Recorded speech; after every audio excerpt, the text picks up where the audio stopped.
buddy.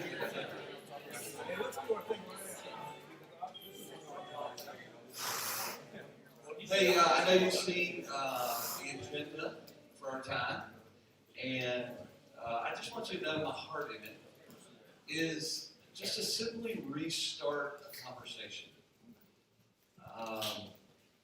Could be painful, could be difficult, awkward. We already agreed that we're going to go down those roads together. I love some of the words from Ty this morning about what a real crisis is, but it does feel like our world is on fire. And if you glance at the news, I think it's now one of the trendy things to say is, I don't follow the news, I don't watch the news. Yeah, we do. We all do. One way or another, we know what's going on in the world. And even there was another incident of a shooting in Wisconsin in the last 24 hours, I think. So issues of justice, inequality, bias, privilege, lots of words. And I'm going to stop there. I just want us to start a conversation and to love each other well and listen to each other. And let's become students together. Let's not be afraid. I also want you to know where I put this in the schedule. It's on purpose. Kind of after Jesus, but even before the Unlocked business. I hope that communicates. I just wanted you to catch that. And I spoke about it briefly last night of just the importance of it. And with that, I just want you to know I've asked two brave people who are farther down the road in this discussion than me. I'm learning from one of them almost daily. That's my wife, Heather. And no telling what she's doing behind me. And then a lot of you know Jess Barnhill in Forsyth County. So, turn it over to you guys. Thank you. All right.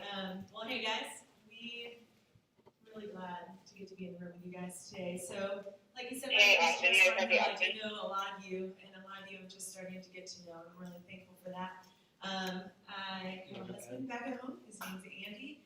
And we have 3 kids, a 4-year-old named Brecken, a 2-year-old named Asa, and they are maniacs. And then we are in the process of adopting a 22-year-old named Elijah. And so our life is pretty wild, but I'm really grateful for it. We've gotten the privilege to be on staff for the past 15 years in Winston-Salem. And I feel really humbled to get the privilege to start this conversation with us. Hey, I'm Heather McCoy. I come to you with David. He's already told us a little bit, we have a 22-year-old daughter who just graduated from University of Tennessee, Knoxville, and our son, hopefully, will be going to Clemson soon. I professionally work as a counselor in private practice with the focus on trauma, and so I'm excited to get to be here to talk a little bit about my perspective of this topic. Yeah, so we're going to jump in.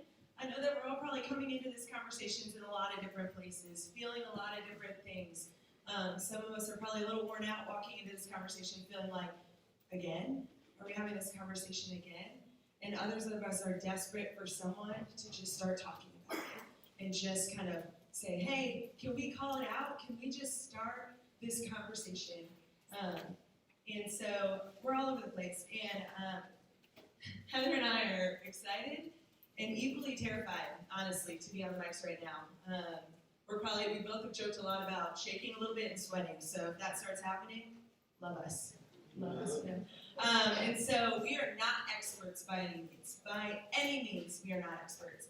And I wish, honestly, we weren't leading this conversation. I really wish we weren't. But here we are. And so I wish that there was Black men and women in our region who are seasoned in this position who are leading this conversation for us. And there's not, and so here we are. But we are grateful, and we've gotten a chance to talk to many who we love. And so we're trying to start this conversation, we're going to stumble through it. So I'm going to pray.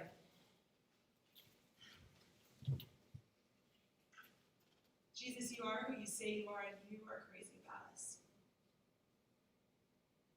see us, you know us, and you love us. You see the evil inside of us, you see the junk inside of us, you see our fear, you see our pride, you see the unrepentant places in us, you see the things that we cannot see.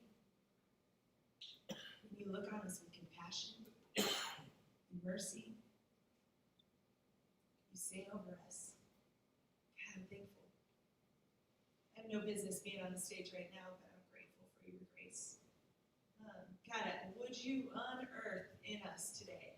Would you begin to unearth in us what you want to? Would you wake us up to the things that we've been blind to? Would you help us to get over ourselves in the ways that we just typically see and think and do? God, this is not political. Oh, this is not political. God, would you forgive us for where we buy into that garbage? And would you wake us up to the image bearers around us, to the Black men and women that we ourselves have not treated like they should be treated, who we ourselves have not seen like they deserve to be seen. Oh God, would you forgive us? Would you help us? Don't let us miss even this. Don't let us. We have for far too long. Please wake us up to what you have for us today. We love you. We need you. We pray all these things in your name. Amen. All right, guys, so there's a man. Oh, wait, first, I want to call a spade, all right? This is obvious. We've all looked around this room. We are really white in this room. We have two incredible men, Black men in this room with us. My friend Teach, my longtime friend, I got to be one of his summer staff coordinators with August several years ago, and I'm so thankful to be with Teach. Harrison, my new friend in Greensboro, part of the Developing Future Leaders program, and I am so grateful that you are in the room today. Because we should be really humbled by that reality. And I know we are. I know we are. I know that we've paid attention to this room. And I know we've recognized that. But we got to call a spade, friends. And here's also a reality. We can talk a lot about diversity, right? We're pretty good at it. We could talk about it. We could talk about why it's important. A man named Rich Vladas, I might have said his last name wrong, but he says this: diversity is a good thing, but in and of itself, it is not reconciliation. And so we could diversify the heck out of this room, right? We could make this room look really diverse, just like a New York subway. Rich talks about this in one of his articles. Just like a New York subway is incredibly diverse, but there's not belonging, there's not equity, there's not union on a New York City subway. We could have a diverse room. We could have a diverse mission. But without equity and belonging, we are missing out on reconciliation. We are missing out on the gospel. And so, friends, we are walking into this room and having this conversation not in hopes that we would just diversify the Young Life staff. That would be such a miss. We are walking in with hopes that our hearts, our personal hearts, and the ways that we see and think would be renewed by the Lord. And that how we operate personally would change. And sure, if that overflows into more kids of color that we're walking alongside of back home, if that flows into more Young Life leaders of color, more staff people of color, praise the Lord. But if that's why we're having the conversation, we are missing it. Because it's got to be personal. It's got to be personal, or we're not going anywhere in this conversation. And we are going to continue to hurt Black kids, we're going to hurt Black leaders, and we're going to hurt Black staff people. And they have been hurt. And we know that. And if we don't know that, we got to lean in a little bit closer. We got to ask more questions. But we have hurt people. And so that is why we're leaning into this conversation. And so we got to own our own junk, people. We got to be willing to own it. And I know that's scary, and none of us want to. But we got to be willing to own it and let the Lord do what he wants to do in us. And so that is why we're starting this conversation again. And we're all going to approach this conversation differently. Even as I'm more comfortable sitting, she's comfortable standing. We're all entering this differently. And I think it's important for us to know that. We all bring a unique perspective. And that perspective is a direct result of our own stories. So we're not a blank slate here. You don't enter this, I have no preconceived notions about this. Our histories, our specific experiences related to this issue They're coming with us. They're here with you. And I'd ask you to pay attention to that because our stories inform everything about who we are. I would invite you to be curious.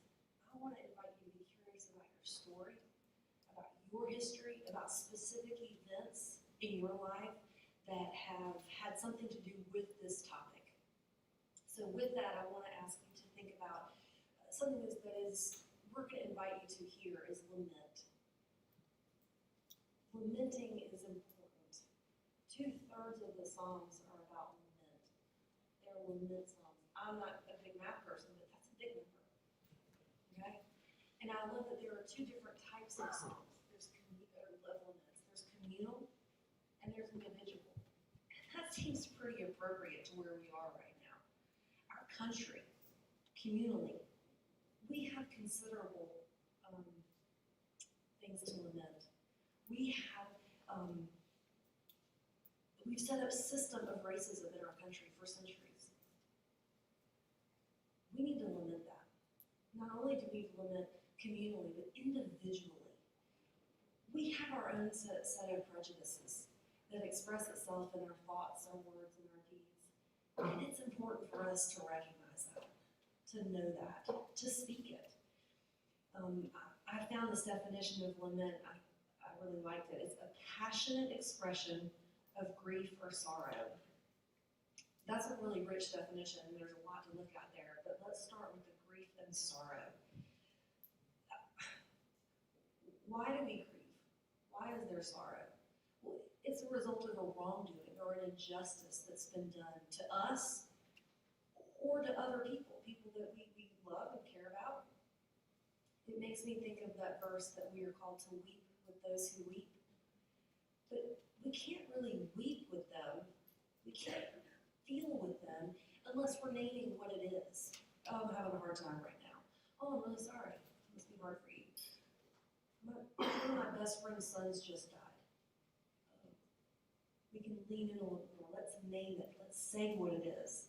And in this case, what we are here to name today is the injustice that has been done to Black people, not just in our country, but also in our mission. And I think it's important that we name that. So not only is it important to name it, it's also important that first part of it, that passionate expression. That to me sounds like with feeling and depth of emotion. I mean, I'm a pretty passionate person. I can feel. I'm inviting you. I'm inviting that for you to do that as well. That can be very difficult for some folks because often we are unaware of our own feelings. We don't pay attention. We don't pay attention to what's going on in us physically or emotionally. There's a study that has been done that most adults can identify 3 emotions: happy, sad, mad. 3. There's a lot of emotions, folks. And here's part of the problem. If we don't know how we're feeling, I'm gonna get passionate, Sam. If we don't know how we're feeling, we're going to react to a situation. We're not going to respond. And reacting, that's not thoughtful.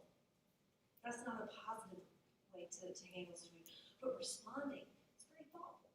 And this leads me to want to just get a little soapbox about emotional intelligence. It's so important, guys, to know what you're feeling at any given moment. It's going to help you be more what's the word I'm looking for? It'll help you be more thoughtful in the way you respond to a situation. Those of you who know me know I love a little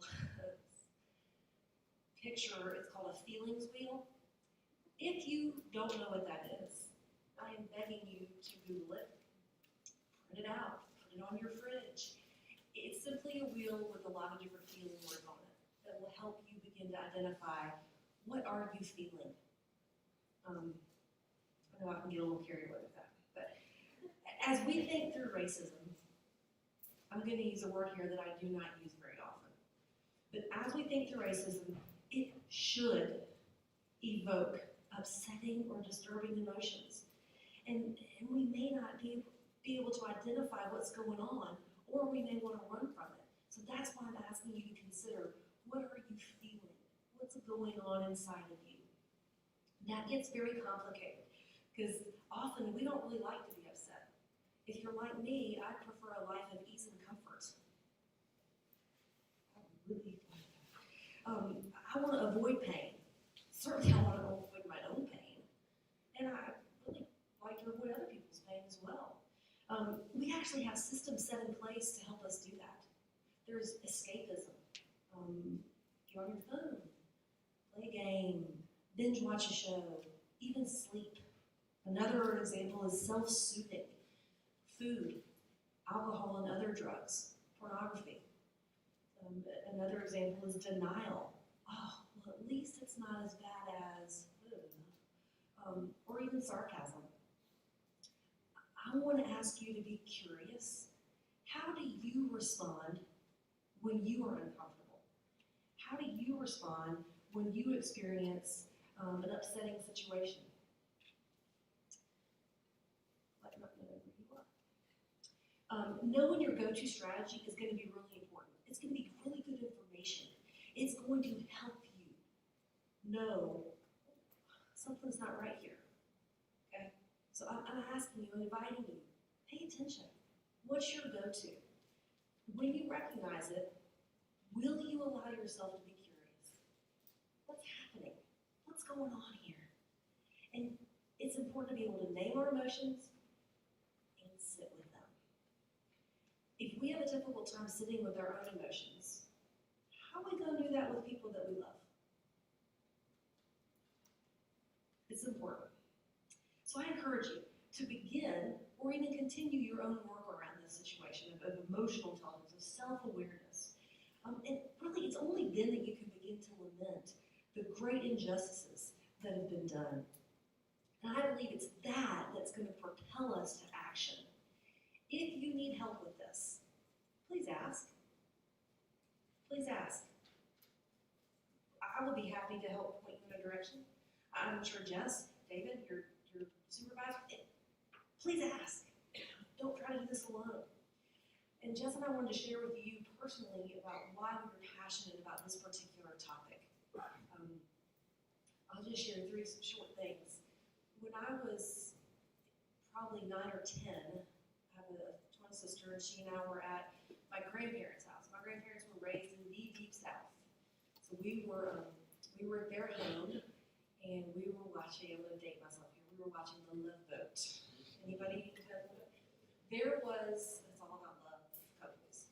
There was an interracial couple on that episode of The Love Boat. And my grandparents saw that, and they said, nope, we don't do that in this house. Turned it off and sent us to bed. There was no discussion about it. That was my first experience really of going, something's not right about this. Second situation was, or another example. This is why I'm telling you, stories are important. Your story, they're important. It informs how you think about this. High school. We had this huge debate over whether we were going to allow the vote for homecoming queen to actually be just a vote, or are we going to have to alternate years and we get to have a white queen and then a black queen? I went home and asked my parents, why do they hate us so much? And then last, I just want to share with you, I have the great privilege of having an aunt and uncle who were on Young Life staff, Johnny and Sue Wilson. Johnny was passionate. At that time, it was called Urban Ministry. And he started Urban Young Life in Birmingham, Alabama. And I got to witness that. And it really changed me. He was passionate not only about people who were black, he was passionate about raising up people who were black to go speak to people who were black. And that's truly, it was life-changing for me. That's great, thanks. So I grew up in a small town in upstate New York called Endicott, and there was honestly very few black people where I grew up. But it didn't faze me that much. It's kind of all that I knew. But I remember in 8th grade in the fall, we learned about the Civil War. And I remember I kind of could care less about history or school really of that fact. But the Civil War was very intriguing to me. And I remember learning about that, and I never really wanted to know more in history, except for when we were learning about that war. So then, my family moved over Christmas break of my 8th grade year from the small town in upstate New York to Raleigh, North Carolina. I entered into 8th grade in Raleigh, North Carolina, and in the curriculum in Raleigh was a little different. In my history class, we studied the Civil War, and I was like, oh, sweet. And I learned about a totally different war.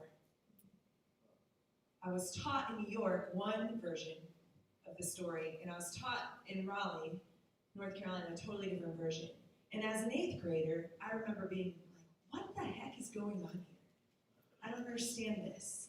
And all of a sudden, I was being called by all these new friends of mine Yankee because of my accent and all that, which has since then been stolen from Farmville Central in Greenville, North Carolina, where I led. So shout out to them. But I remember being called a Yankee and having all these different perspectives, and I remember being very confused as an 8th grader. I didn't have anybody to wrestle with that with, but that began to shape a perspective in me.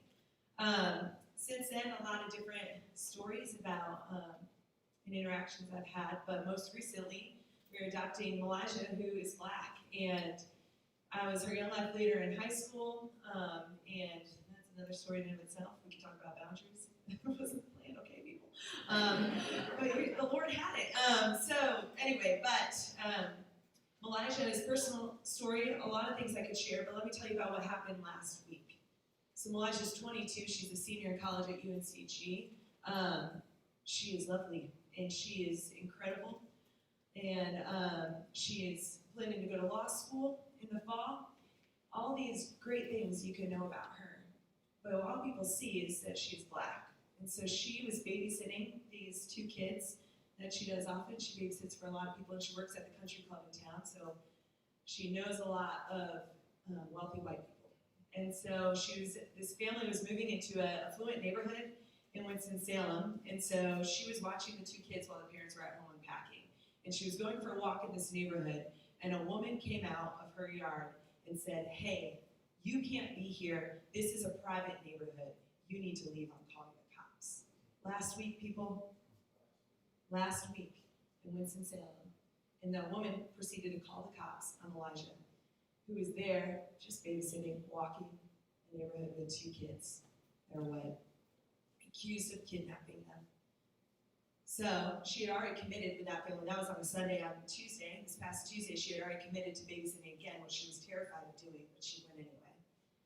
And she got there and just stayed inside with the kids that time. The mom comes home, and the mom comes home pretty huffy. And Elijah's like, what's going on? And she's like, well, that woman just came up to me.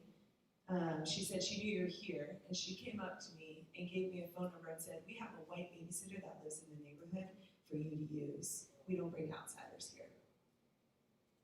That was Tuesday, friends. That's personal. Proximity is real. I confess, I didn't know and believe those stories as much until it was in my face. My 22-year-old daughter. And so, ministry work, it's personal and Young Life-wise. Elijah went to her freshman year of college. She went to Gardner-Webb. And she started there, and she became a Young Life leader.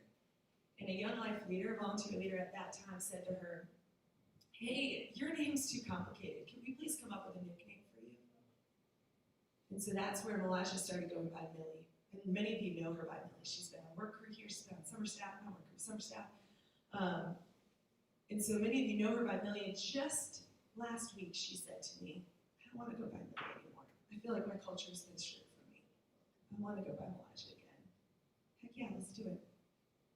But because a white volunteer leader probably didn't know any better, that's our responsibility. That's why we're having this conversation.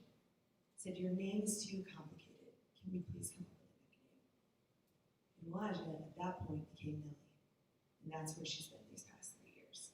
And so it is both personal, and it is to me, but it is also very personal to this mission and ministry that I love dearly, and that I want us to fight for. And so, guys, this isn't about Young Life. It isn't just about Young Life.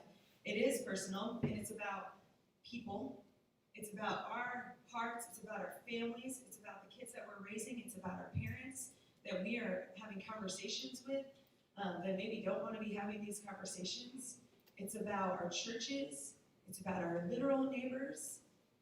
It's about a lot of things. It's not just about Young Life. And so I'm going to give a little illustration about cleaning house, right? Anybody clean your house a little bit over quarantine or pretended to? So I started, first eager months of April, I was like, let's do it, baby. And it's bigger than we think it is every time, right? You're like, if you guys start to clean house, it always ends up being bigger than it is. You always start getting in those drawers and you're like, oh dang man, let's just shut that drawer. I don't have time to deal with that today, but I'm gonna dust and this room's gonna look really nice. And so as we clean our houses, we start to recognize that it is messier and dirtier than we realized. And we all have that room in our house, or at least that drawer, that you just chuck everything in. Someone's coming over, throw it all in that room, shut that drawer, and the house looks good. Welcome, come to our house. Friends, that's what our lives are like. And that's what Young Life looks like. That's what our areas, that's what our ministries look like. We can talk all day long about diversity in Young Life, and we have been in some ways and forms over the past several years. But the house is messy, people. It is messy, and we've got some closed doors where we can put on this face like, we're doing pretty good. We're doing pretty good until the Carolinas region is split and we have 2 black men left in this room. We all of a sudden can open the door and it's like, oh man, it's not quite as clean as we thought it was. And so I want to call us to look into that room today in our personal hearts and then in our areas. And it's a little principle versus practical, right? In principle, we love God, and we do. And we love people, and we do. But practically speaking, what does that look like in our personal lives? Honestly.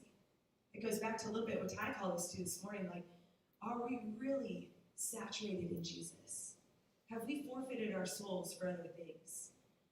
But then, what do our lives really look like? Are we on ministry doing that thing when we're on the clock? And then when we're home, what do we look like? Who are we spending time with? How are we interacting with people of color, with black men and women, if they're not Young Life kids? Think about that for a second. What does that look like? And then in Young Life, right? Oh wait, so principle over practical, make it, what if your son or daughter one day comes home and tells you they want to marry a black man or woman? Gets personal. What's your initial gut? What's that reaction in you? I'm sad I have to say that, but that's real. That's real, friends. Because it goes back to our story. What have we heard and what have we grown up with? What are our parents going to think about that? What are our grandparents going to think about that? It's real, it's personal. It's practical too, or it's personal in Young Life too. We say in Young Life, we're for every kid. We want to make room for every kid, so we're good at this. We're good at making our websites look diverse. We're good at making sure our banquet pamphlets look diverse. We are good at that. We are good of making sure our pictures in our office look diverse. But if people were to open that bedroom door and really look at our areas, what would they really see? What would they really see? We can share all that, but what would they really see, friends? Jess, what would they really see? And so we all have a level of offendability in this, right? And I want us to really tap into that. And that goes back to that emotional awareness. Are you offended right now? What's your level of offendability right now? Tap into it. What are you feeling right now? Are you feeling defensive? Are you feeling annoyed? Feeling brokenhearted? What are you feeling? Because that's really important in this conversation, because we can go defensive quick, friends, and gosh, I am guilty. I am guilty. Just this week, again, Elijah and I were having a conversation, and she's talking about how she wants to go with extended family in Maryland for Thanksgiving and Christmas, and I was like, that's garbage. No, we're your family, like, we're gonna do this. Kind of a long conversation gets to, but Mom, the past 2 years, Thanksgiving and Christmas were miserable for me. There's none of my culture involved in it. Yeah, you're right. And I haven't thought to ask you. And I haven't thought to ask, how can we bring your culture and make sure your culture fits in our family holidays, food, what we do. She said one of her black friends asked her, when was the last time you played spades, Elijah? I was like, is spades part of your culture? I didn't know that. That was this week. That was probably Thursday night. What day is it? I don't know what day it is. That was Sunday night. It was definitely Sunday night. So, but what I get offended in those moments because I'm like, no, look how I'm trying. I got chosen to speak about this. What? I can get offended easily, but my heart should be broken. And so I want us to just keep our pulse on that. And then again, proximity is a big deal, right? It is a really big deal. Some of us, literally our areas, our neighborhoods, are not that racially diverse. I don't know what all of your towns look like. Some of them are different than others. Or half of your town might look a lot like you. But if you get to this half of the town, it starts to look different. But if you're honest with yourself, you don't spend much time in that half of the town because you don't need to. All that you need is in this half of your town. And so proximity really matters. Because if it's not here, if this conversation about race, if black men and women aren't in our lives as our friends, as our peers, as men and women we are worshiping alongside of, this conversation is going to keep falling flat. Because it's just easy to see it in the media, be like, oh, that sucks, and then go back to our normal lives. And so I don't know what that necessarily means other than, I'll say this, what do we need to do to get around people that don't look like us? And it's not just in the high school, or the middle school, or the college campus. It has to do with our lives, right? It's not just ministry, it's our whole lives. What do we need to do? Where do we need to go eat? Where do we need to grocery shop? What neighborhood do you live in? Where do you go to church? It's hard. Holy cow, it's hard. We like to be comfortable. Really like to be comfortable. So this summer, one of the things I loved and listened to a couple times, I've never been really a John Eldridge fan, confession up front, but John, I know, sometimes I say his name and all of you guys are like, and others be like, oh man. Clay and I had a lot of talks about John Eldridge. He's a new lover of him.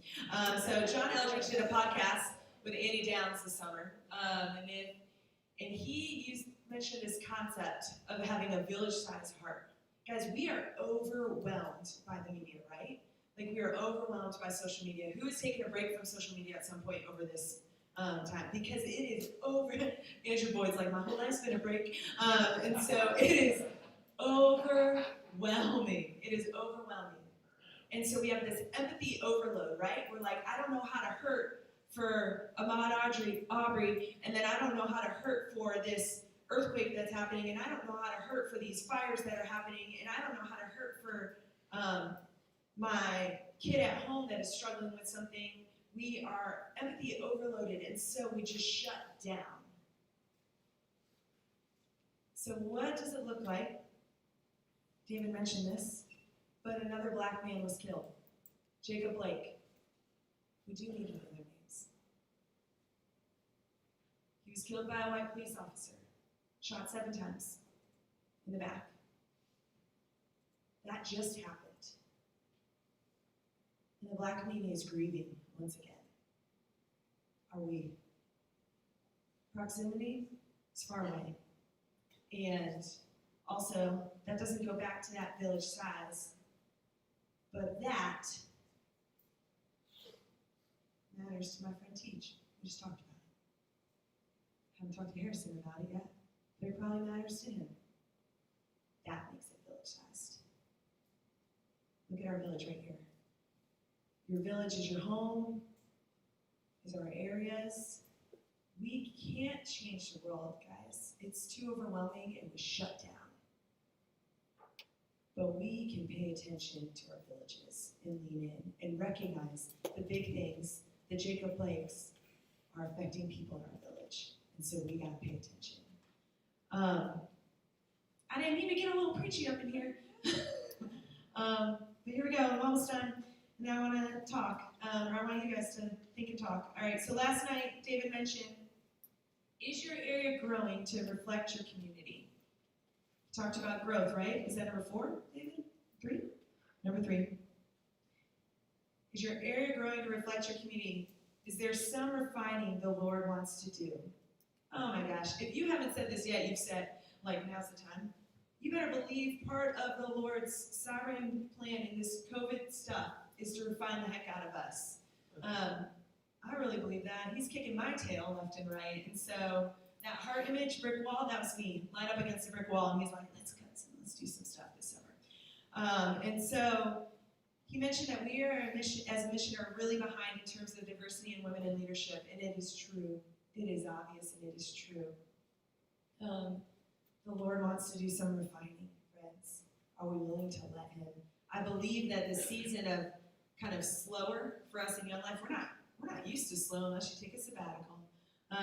But it is slower, and things are not starting as normal. I talked about, like, a couple weeks ago, my adrenaline would have been pumping. The August adrenaline, right? We all know it, where it's like, here we go, baby. And my adrenaline's kind of like, because Wake students aren't even, like, really back yet. How is that even true? And so the adrenaline is much different this time of year. But I really believe, what better time than now could we start to make some changes? We're not, the adrenaline and the kind of rush of all the things going, we can't just jump back into all that we're used to doing. And I would say, praise the Lord. Is that devastating in some ways? Yes. But praise the Lord, we can't just keep going through the motions. We have to pause. And pause long enough to say, Lord, what do you really want us to do? What do you really want to do in me? What do you really want to do in our area? And so, I love this. I mentioned this morning, but I'm going to read it from Mark chapter 8. And it says this. If you have your Bible, you can open it. But it's Mark chapter 8, verses 31 through 36. You know what? I'm sick of talking. Can somebody read this? Well, I'm really sick for you if you're hearing my voice. So I would love it. Who wants to read this loud and clear like you need it? EJ will. Oh, you know what? I was getting ready to volunteer. Let's go, EJ. Thank you. You know what? They're not gonna hear you on the live. So live, we're reading Mark chapter 8, 31 through 36.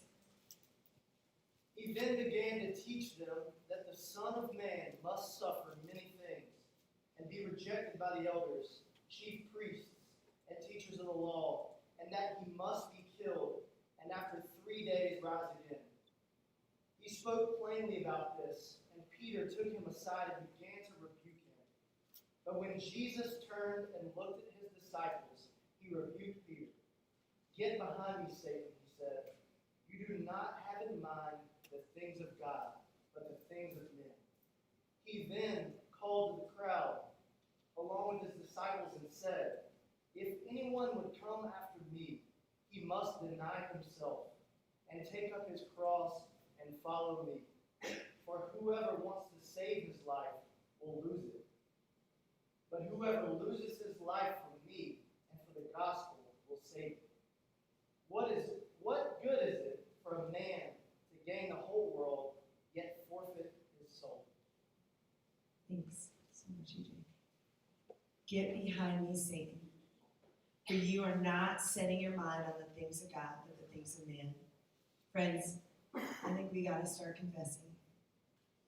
Where have our minds been set on the things of man? The things of white culture, the things that we've grown up believing, the things that white American Christianity has taught us, the things that are easy and comfortable.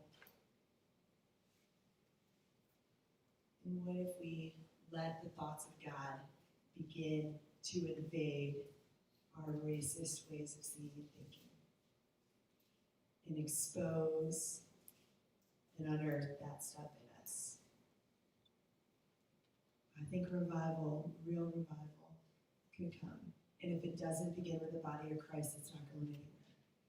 And we know that, and we believe that. But let's go, baby. So, I'm going to give us a little time. I want you to ponder 2 questions. And I want you to write, if you can, type it in your phone, I don't care. Write some stuff down. You can just journal it out. If you need to just start with, what are you feeling right now? That place of offendability, that emotional awareness, start there. But what do you personally need to die to? What is Christ calling you personally to die to? And then question 2, village size. What does your area need to die to? What does Forsyth County in life need to die to? Spend some time in that. We're going to give you guys a few moments, and then I'll pull us back.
Hey guys, so for the sake of time, we're gonna open up the floor. You can keep writing if you need to just be in that space, keep doing it. But we don't, like I said, we're not the experts. I don't want you to hear from me the whole time. I want you guys to have the opportunity to share. And so I'm gonna open the floor. If I want you to share